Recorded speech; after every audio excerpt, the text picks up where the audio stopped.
Hey, today we're going to read the story of Ruth.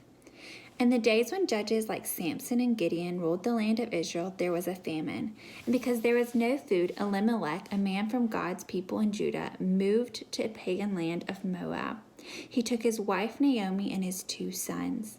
In time, Elimelech died, and his sons married women from Moab.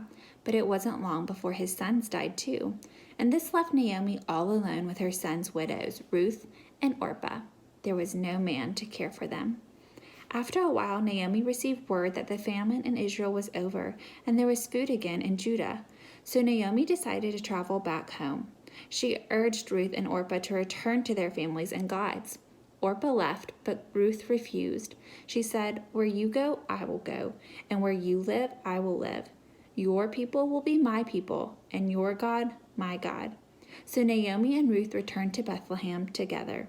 Since they had no food or money, Ruth went to the fields to gather the leftovers the harvesters missed, and God led her to the field of Boaz, a relative of Naomi, just as he came to visit his men.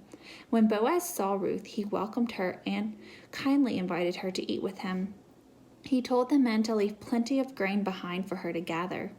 When Ruth told Naomi about Boaz and his kindness, Naomi explained that Boaz was a close relative. This meant he was one of their redeemers who could marry Ruth and care for her since her husband had died.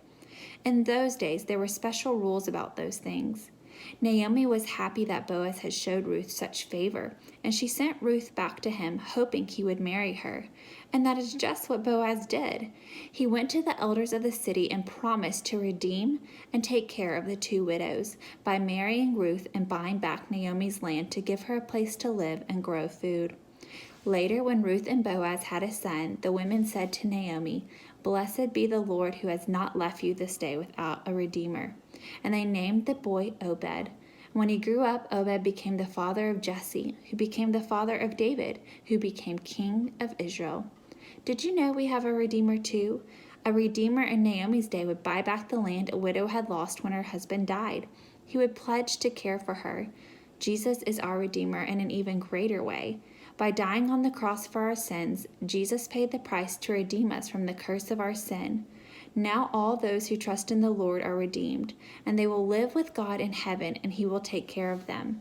In Galatians, Paul tells us that God sent his Son to redeem those who were under the law, so that we might receive adoption as sons.